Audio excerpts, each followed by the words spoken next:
Novi Travnik, nedjelja, 21.5. Sparina, sparan dan.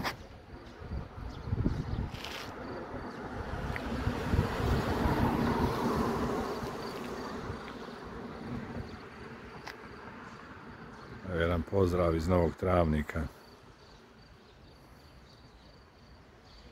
Za sad skoro nigdje nikoga. Danas je pričest. Ljudi su na pričestima, u gostima. Lijep pozdrav!